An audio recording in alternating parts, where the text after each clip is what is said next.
Hi everyone, my name is Martin Karadzhov, he, him pronouns, and thank you so much for joining us today. I'm the chair of the Youth Steering Committee at ILGA World and also convene currently the new Global Queer Youth Network. It's my great pleasure to be the host and moderator of this conversation today, which is The Road to Equality is Not Straight, Meaningful Action for LGBTIQ Youth, which is held as part of the OUT Summit. For roughly 45 minutes, quite packed agenda we have ahead of us. We will be inviting different speakers to engage in discussion on youth-led strategies to navigate through the challenges faced by LGBTIQ young people across two key themes. First, criminalization and restriction, and the following one will be focused on protection and recognition.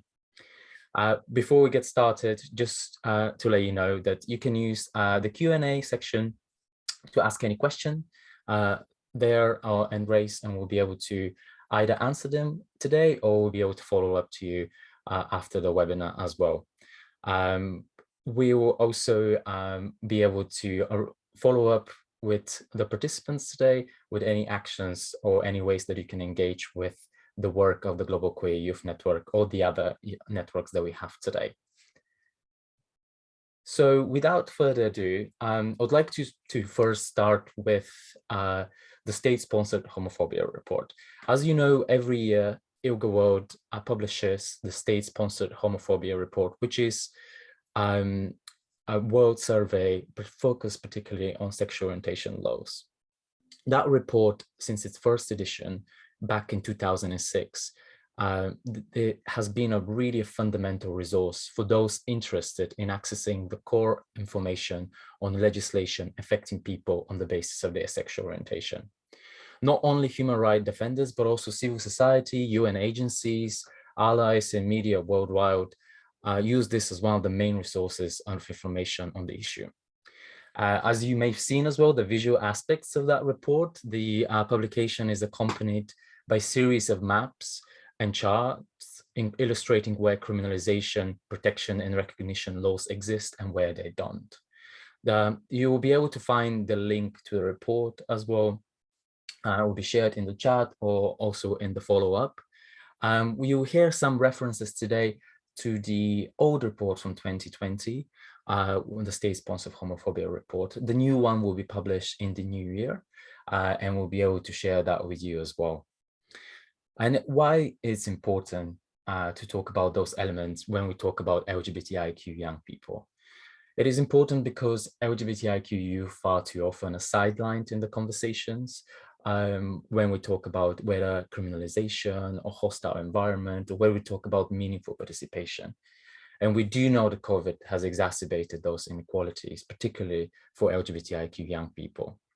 And whilst it's true that recent years has been significant progress in many regions in terms of decriminalization, and in terms of depathologization of LGBTIQ identities and relationships, we cannot really overlook the ongoing challenges to our freedoms, such as the Singapore's 2019 decision to sustain its penal code or criminalization of homosexual acts, or Turkmenistan's 2019 amendment, which increased the maximum punishment for sodomy from 2 years to 5 years. We also see new propaganda laws being introduced. We've seen new restrictions, particularly targeting trans young people, and other legislations coming up during the pandemic as well.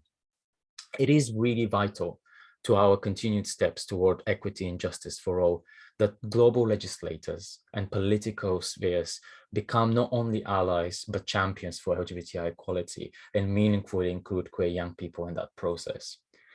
But really, how those legislations that I mentioned and criminalization and this hostile environment that we've seen particularly impact youth, and what is really the role of LGBTIQ young people in the advocacy and in the effort to decriminalize homosexuality and to imagine a world where everybody's bodies, rights, and identities are truly protected and respected.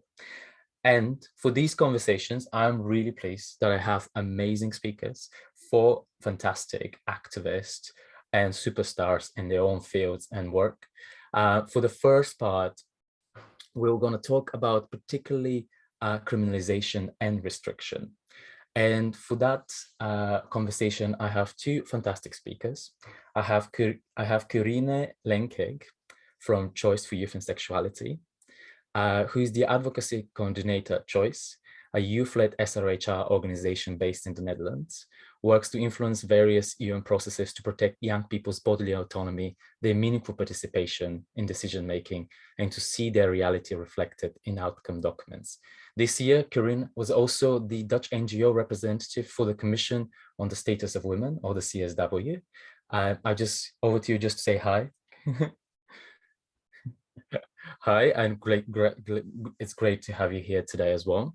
And the other panelist that we have for this session is Electra Zacharias, she, her pronouns. It's an LGBTIQ rights defender, trans, as well as lesbian activist who holds degrees in law and in political science. She currently works as policy and research officer at ILGA, the International Lesbian, Gay, Bisexual, Trans, Queer, and Intersex and Youth Student Organization. So having you both here today is a great privilege.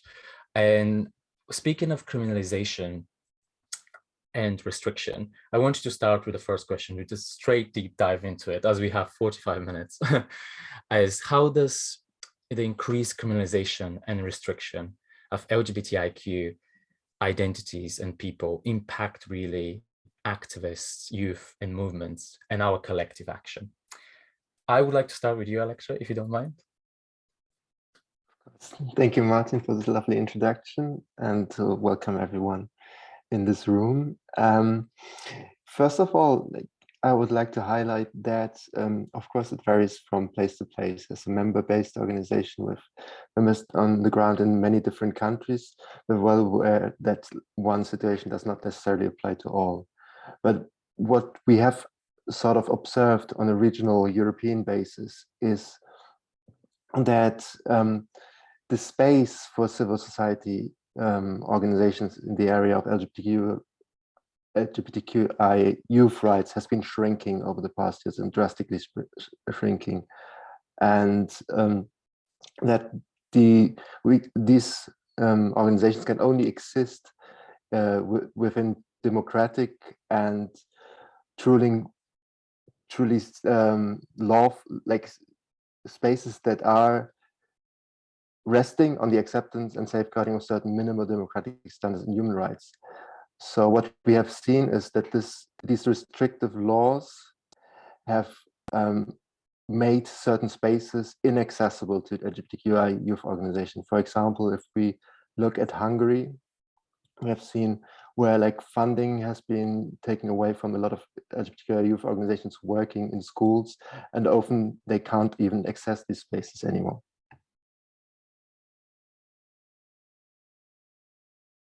Thank you so much, Electra. Quirine? Yes, thank you, Martin, and thank you for the kind introduction and the opportunity to speak here today. In terms of criminalization and restriction, Choice works internationally, and what we've seen is that not just the laws that either were already there or were implemented in recent years, that also certain sentiments came to the surface during the pandemic, where LGBTI shelters were shut down and the community was scapegoated as causers of the pandemic. But in terms of criminalization, I'll give an example closer to home in the Netherlands. Next to my work for Choice, I'm the chairwoman of Sex Work Expertise, a sex work organization consisting of academics, recent and former sex workers, and health professionals. And during the pandemic, sex work became illegal in the Netherlands. You'll probably know the Netherlands as a place where sex work is legalized. Now, in reality, that's actually quite a complex situation. But for now, let's stick to the pandemic times, where all sex work was deemed illegal. Everyone working in the Netherlands was eligible for emergency funding, but not sex workers. So basically, all of our work, all of our activism suddenly just became about survival.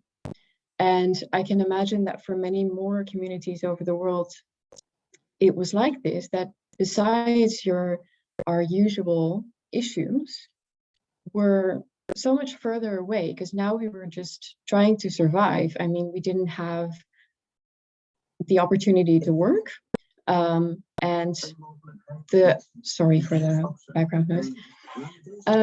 The government was offering emergency funding to basically every entrepreneur, but not to sex workers. And oftentimes when we had written to a government, to a municipality, no one replied to us. We had waited months to even get an answer. And to this day, the sex work industry in the Netherlands has not been given any sort of help, and the legal sector has decreased.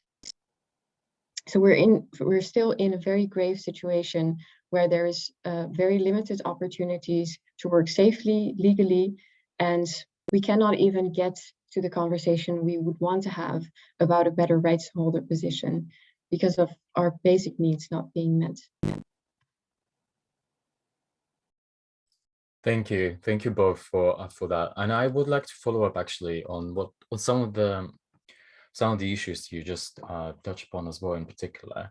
And I would like to come back to you, Electra, in terms of your work as well, particularly with ILGA and working with member organizations and working with in Europe and Central Asia.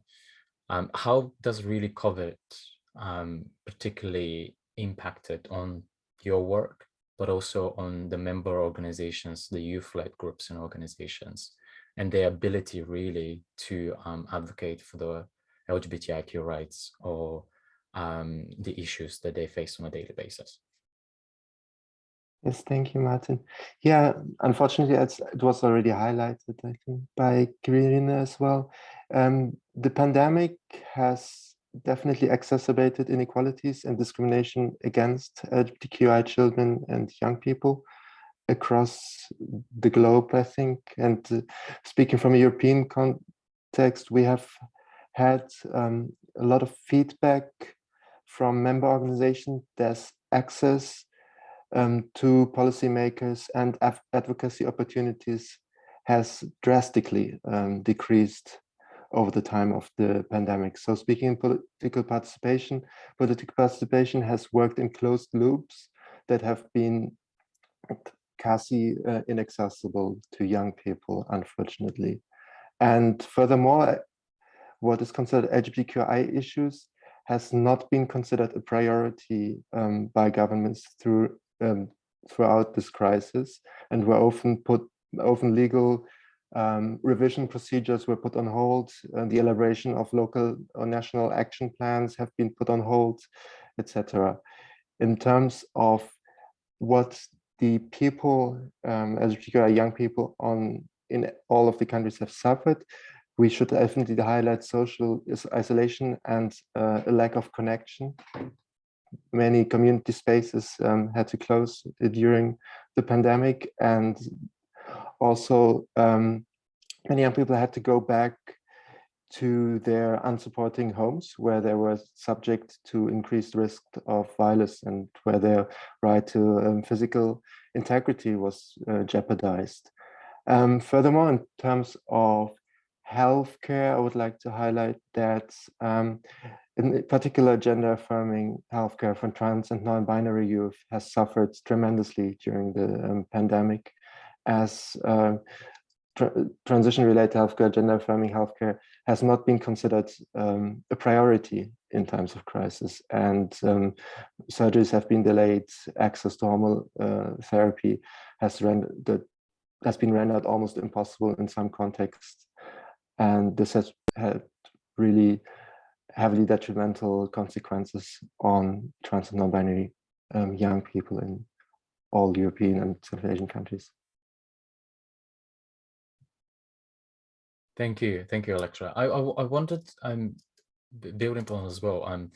I know that your work, Quirine, and is focused as well on bringing organizations to advocate in international spaces quite a lot and supporting them to raise their voices in those like international decision-making processes and platforms. And I wondered how the pandemic impacted that, and particularly underrepresented communities within that advocacy. Yeah, thank you. Well, everyone had to get used to working from home, and so did the UN. And we noticed that in terms of advocacy, presented us with a difficulty, because usually where we would use the hallway, UN literally, as our advocacy space to run into a diplomat and to have a short conversation or to hand over a policy brief, that opportunity was no longer there. So especially for newer faces in the UN space, and obviously that's oftentimes the case for younger activists, building new relations with decision makers was very, very difficult. We really had to depend on existing relationships or knowing other network organizations who were in contact with diplomats who could introduce us over email or do a joint call perhaps to try and convince people to listen to our point of view. So that was quite difficult. We did see that the youth angle is a way in sometimes, both in and outside of the pandemic times. Choices in SRHR organizations. So some people might not so directly think of LGBTI topics with us. I mean, Choice obviously does see LGBTIQ plus issues as an integral part of SRHR, and many of our staff are queer themselves. We work with LGBTI youth organizations, but it's a bit more covert in a sense than an LGBTI youth organization. And meaningful youth participation is a subject that we notice that can bridge also more conservative governments with us. So when we talk about meaningful youth participation and more meaningful youth participation, in which we explain like, hey, a seat at the table is not enough, because it's all very nice that you invite us here and you listen to our opinions, or even we just have a cup of coffee together and you listen to my personal story. But in the end, nothing happens. So what is actual meaningful participation, and what is needed from you as the decision maker to make that happen? And what can you expect from me in that? And by engaging in that conversation, sometimes there's a bit more room for a conversation. And then once you get to talking, then of course we can divert to other issues, such as more content-wise SRHR and LGBTI specific issues. Thank you. And if anyone is interested as well into looking into more of either IGLU's or Choice's work, please feel free. We will share more information about them. Speaking of the meaningful participation, Choice has created really great resource, the Flower of Meaningful Participation of Young People. And it's a great tool for anyone that's working particularly on advocacy, and even for organizations that work on LGBTIQ youth or LGBTIQ advocacy. It's a useful resource. As we know, we can do better with Now movement as well in youth participation. I wanted to go to another element of what you mentioned, particularly you, Electra. You talked about the gender affirmative healthcare, and you talk about restrictive legislations that came during the pandemic. And we've seen the hostile new environment and the backlash that we've seen from diverse groups, very small minority groups, but very powerful, and a lot of resources and voices that are particularly targeting trans people and non-binary people, and particularly targeting young people's access to healthcare. We've seen that during the pandemic, these voices have been supercharged and have gained like more platforms and been given more platforms by media and others.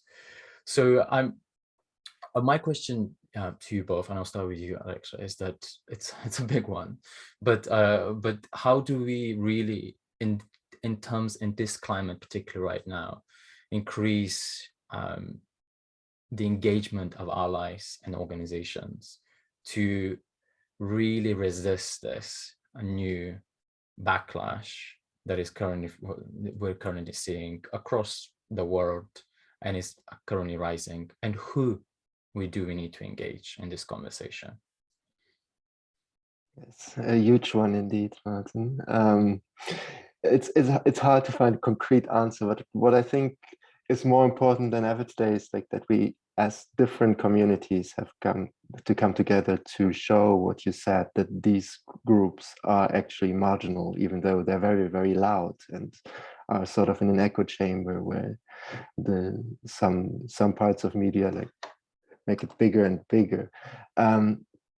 We should stay together as different communities working towards equal access. For example, if we talk about in the for access to gender affirming healthcare, we could see like with the Tavistock case in the UK, where like this has come under attack, and I really fear that even though the appeal now has been rather positive, that such cases will become more prevalent across Europe and Central Asia.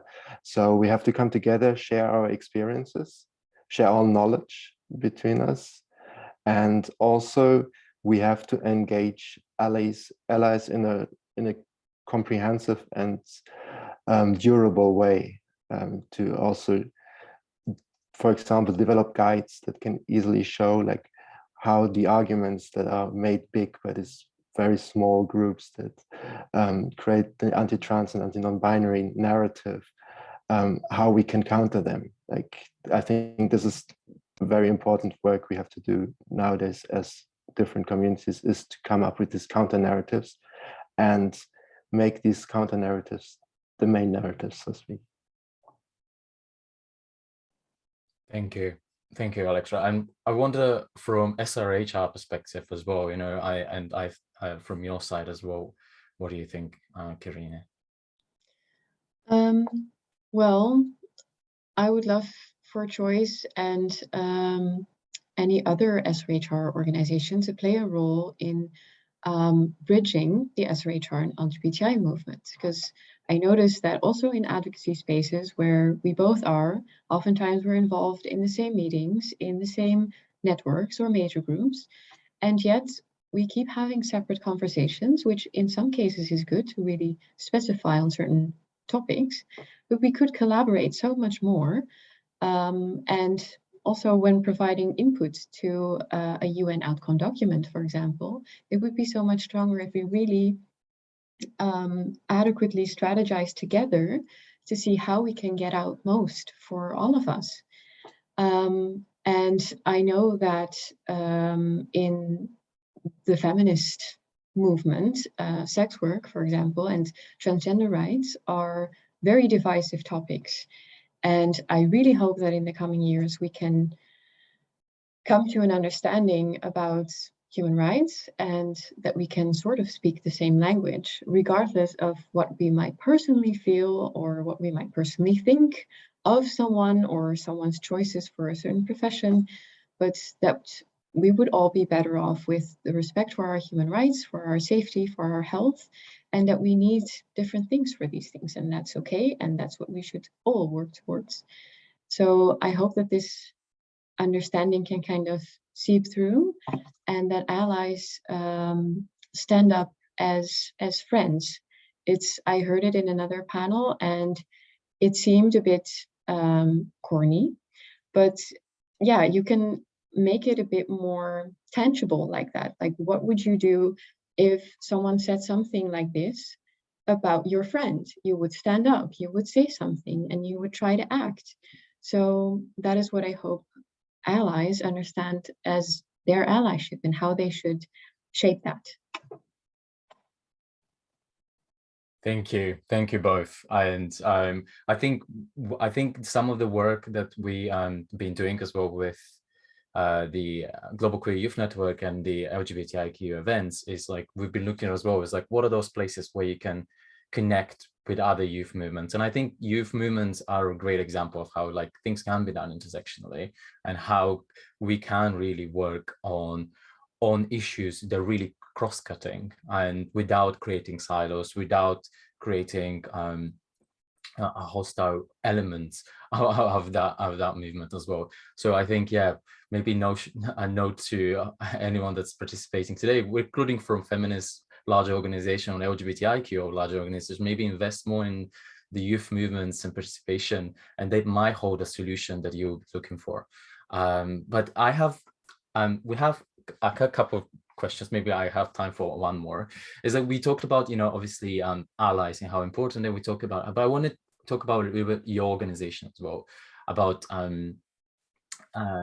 what your plans are. Now we're hearing all this conversation about recovery at the moment, but also we're hearing, obviously, as I mentioned, new proposed legislation being currently voted in different parts across the world that potentially will put new restrictions and criminalization for LGBTIQ communities.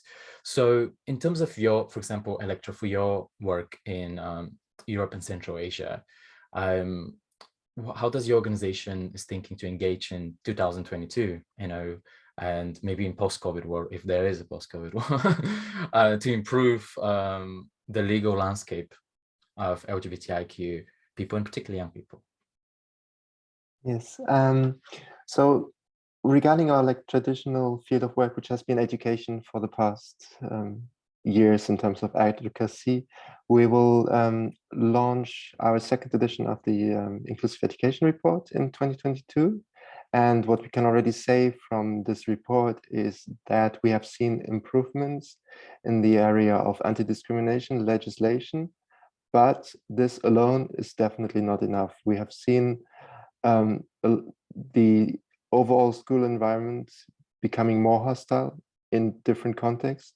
So we think that any anti-discrimination legislation has to be accompanied by comprehensive action plans and strong policies that also have sufficient budget in order to actually ensure the meaningful safeguarding of said legislation. And then, which is really exciting for me, is in 2022, we will launch ourselves in the area of health. We will start off with preparing a policy document that can be used by local organizations in their advocacy work, and also be used for our advocacy work in front of international European institutions on gender-affirming healthcare for minors. So it will be a comprehensive report comparing the legal situation in different countries. And yeah, I'm very much looking forward to this one. Thank you. I'm looking forward to as well, and feel free to share any of those. And maybe to you quickly, Quirine, as well, any from your parts, any plans from your side? Yes, sorry, my office is letting me down once again tonight with this flickering light. As Choice, we try to, as quite an established and well-funded youth organization, we try to take our opportunities and responsibilities that we feel with the networks that we currently have and the strong relationships that we have with certain governments and with UN agencies to broker the space, the UN space, for other youth. Because we don't want to speak for someone else, but we want to invite you in. And perhaps there's something we can do in terms of capacity strengthening on how to work with the UN. So for that, we're launching the Global Advocacy Academy next year to train other youth activists to work with the UN or how to translate that back to national level. Because Choice believes that the UN is a space where anyone could engage, should you want to. You just need someone to kind of show you the ropes and know how to get in and how to get started. That's also how I learned. I started as a volunteer at Choice, and I learned from other LGBTI activists in the field and from my time within Choice, and just going there, seeing what's up and learning, absorbing the space and learning by doing. So it can be a very complex, scary space, but with other young people and other activists that have already walk those paths, yeah, we can invite so many more unheard voices. So we hope to create more opportunities for that. Great. I'm looking forward to that as well. And yeah, and I'm looking forward to working together on that, on the Academy as well, and hopefully with other networks here. Thank you both so much. I had 5 more questions or even more, but as we know, we don't have the time to do that. But feel free to stay around, and at the end, I will come back to you for just a brief comment as well. But thanks so much again, particularly talking about some of the impact of criminalization and restriction on LGBTIQ young people and how COVID has exacerbated these inequalities. I'm talking about how limited the political opportunities for advocacy have become, not only for the wider movement, but particularly for young people, how really this has impacted certain community, has impacted young sex workers, and particularly how you mentioned, and how new criminalizations have been brought that haven't really been shown light on, and like haven't been really seen, and we made the assumptions that they won't happen in places when we've won, we have hard-earned battles, but actually in those places we see also regressive politics to going back, as Electra has mentioned, in the UK and in other parts as well. So I think the last part that you mentioned is that we need to really find working together in a way, and that is really truly intersectional, and really puts those voices of the people that are impacted at the forefront, and also to maybe involve youth-led networks in the decision-making so they can bring that innovation to the table. And thanks again. And without further ado, I'm going to move to the next panel, as I have 2 other exciting speakers and activists joining me today. So on the first one, we talked about criminalization and restriction. And on the second one, we talk about protection and recognition. Another important element as well that's focused in the state-sponsored homophobia report, and that is being tracked by the ILGA World team on an annual basis. For this discussion, I have Basiru Alumbugu, who is from the African Queer Initiative, and Cody Freeman. And we will talk about particularly what it means to be protected across all avenues of society engagement for LGBTIQ population, because that is invaluable. We know that assurance is protection from discrimination in all spaces, including the workplace, for example, not only assists individual LGBTIQ people, but it helps everyone to create this culture of inclusion in the workplace. We know that these protections and recognitions allow people to thrive and to be their true selves, but also to access opportunities and growth. We want to really see how that particularly translates to LGBTIQ young people and those protections recognitions as well on the pandemic. And my pleasure to invite to the floor first is Basiru Alumbugu, is a human rights lawyer with a history of working for the media industry and various nonprofit organizations. As a human rights and social justice advocate, he is an African Changemakers Fellow, as well as Justice Fellow for the BCIME Foundation. Before joining the African Queer Youth Initiative, Alumbugu served as the Human Rights Officer for the International Center for Advocacy on Right to Health, working to promote human rights, access to justice system, and equality for LGBT community in Nigeria and Africa at large. He is the program manager at the Africa Queer Youth Initiative at the moment, one of the organizations that the Global Queer Youth Network is working closely with as well. And we have Cody Freeman. All Pronouns is the founder and chief executive officer of the Global Center, an NGO that transforms the world through education for LGBTI youth globally. The Global Center provides education, advocacy, research, and support for key stakeholders. In addition to this, Cody is also a lecturer at the Faculty of Learning Sciences and Education at Thammasat University in Bangkok, Thailand. Hi both, I'm maybe just a wave. You both.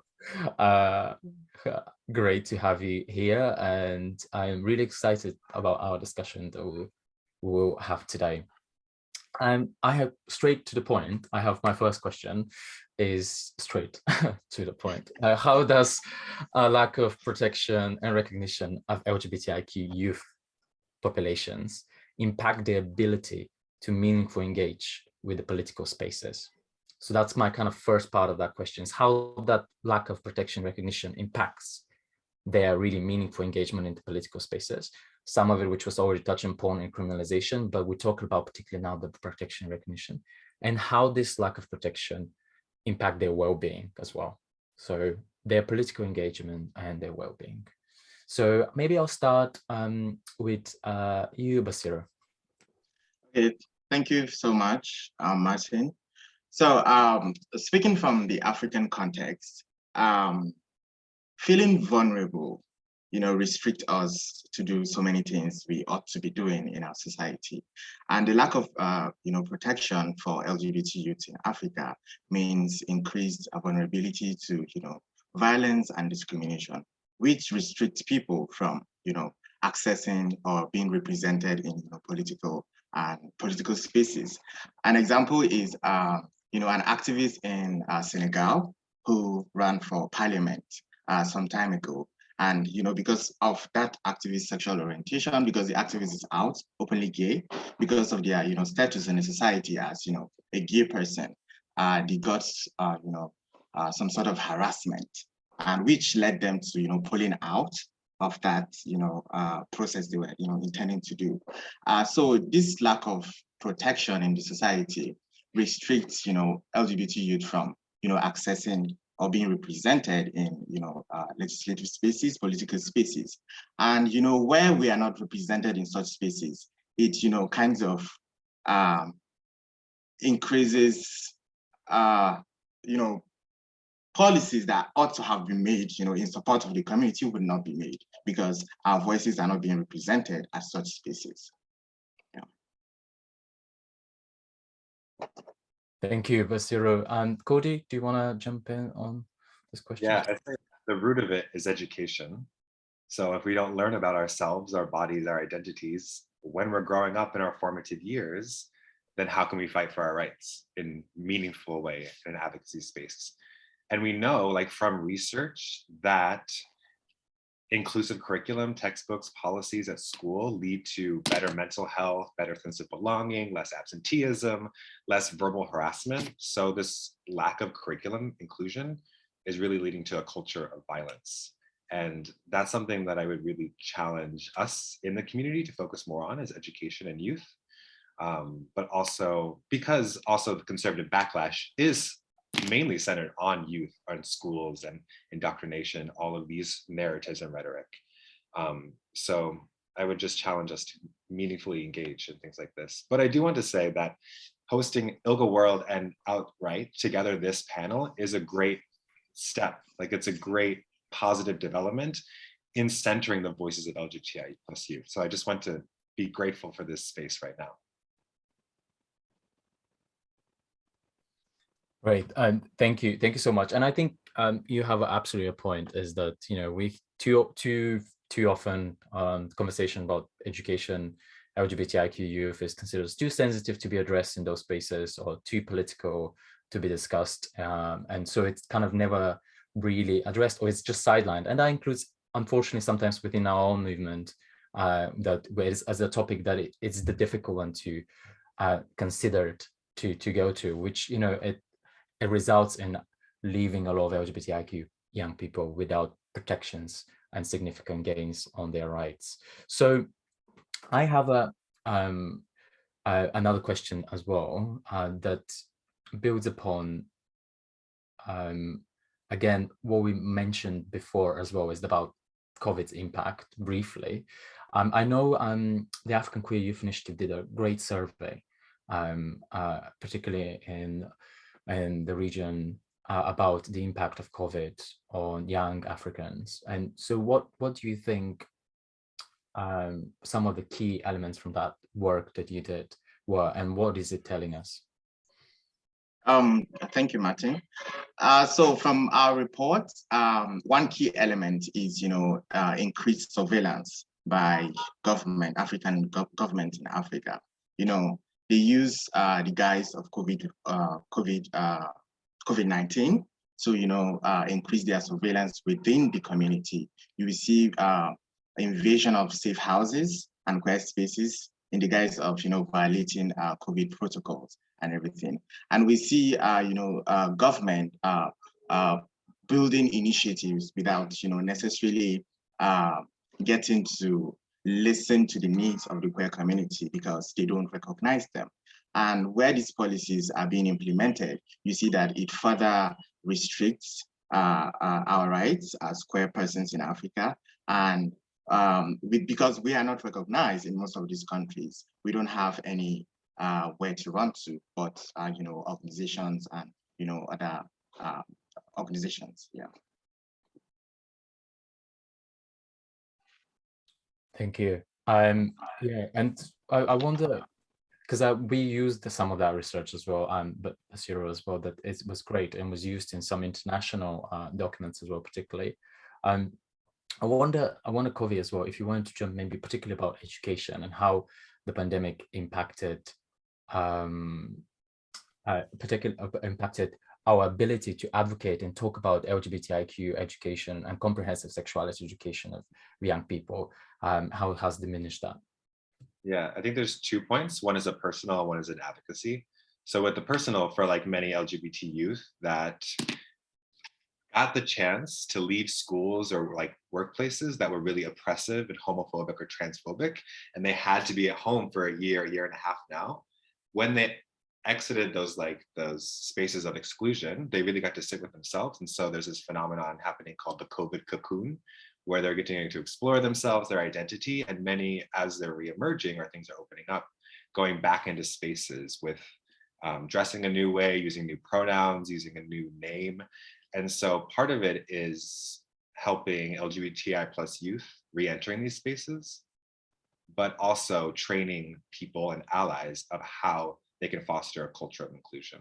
So that's the personal. The advocacy, a positive side of COVID is that things had to go online and virtual. So I know for like Global Center, we were able for the first time to access like the United States Department of Education's Title IX hearings because it had to be virtual. So we could attend the hearings, we could submit our research.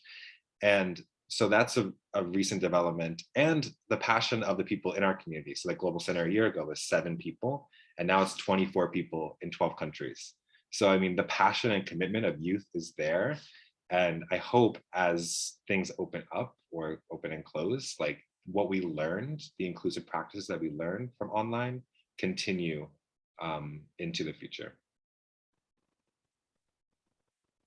I hope so too. We can only hope that we've learned and build upon it rather than repeat the same mistakes from the past. I have a question that I wanted to ask. I didn't have time in the previous one, but I wanted to ask it now as well. Is that it is also, as we know that the activists, particularly a lot of queer young activists, are also human rights defenders and work in hostile environments and spheres.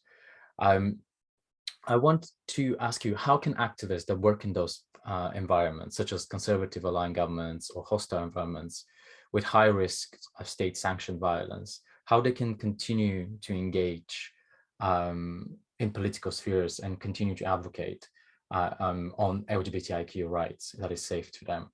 I'll come to you first, Basiru.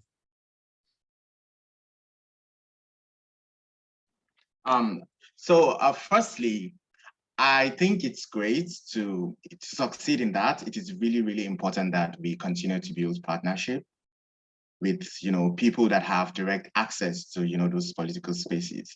For folks that, are not able to access those spaces directly, probably for fear or for, just the lack of access itself.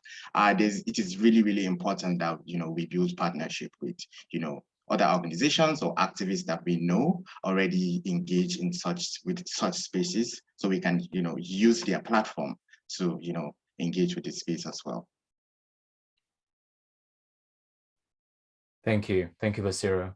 Cody, do you want to jump briefly, just quickly? I say like weeks ago, the Thailand Constitutional Court upheld the ban on same-sex marriage, and so there's one thing of safety in numbers. So like tons of people turning out to a protest adds a level of safety, and that they can't corral everyone. And signing a petition, now it's 93,000 people. Wow. So there's an element, and Thailand and Hong Kong and Myanmar is about flow. Like be like water is an often like activist phrase. And so reacting to that in a different way, I think has been a good strategic move. Well, yeah, the more the merrier, I think. And if anyone has actually wants to engage in some of the work that anyone is doing at the moment, please feel free to follow up, and we're happy to connect you as well. And if you want to learn more about some of the regional context, I would like to bring now Electra and Quirine back as well, as we are moving close to the end of this session. And I would like to ask you very briefly, each of you, to tell anyone that's attending today if they have to take one meaningful action for LGBTIQ youth in their work, whether they're stakeholders, agencies, funders, LGBTIQ organizations, feminists, what it is. So just one thing that people need to take. I'll start maybe with Cody.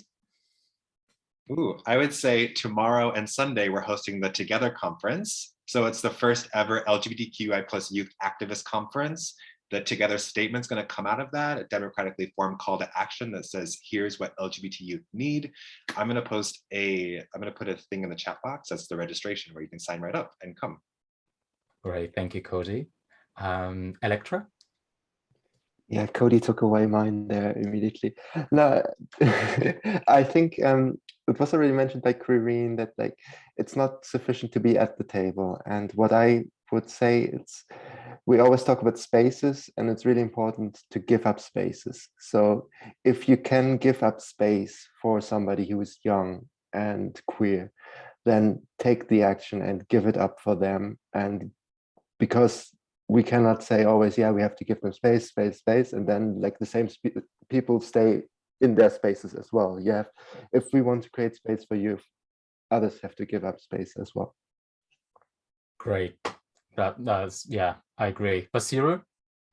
Okay, so in the spirit of International Human Rights Day, take any opportunity you get. Do not let it pass to educate the person next to you about your rights, their rights, and the rights of others within the community.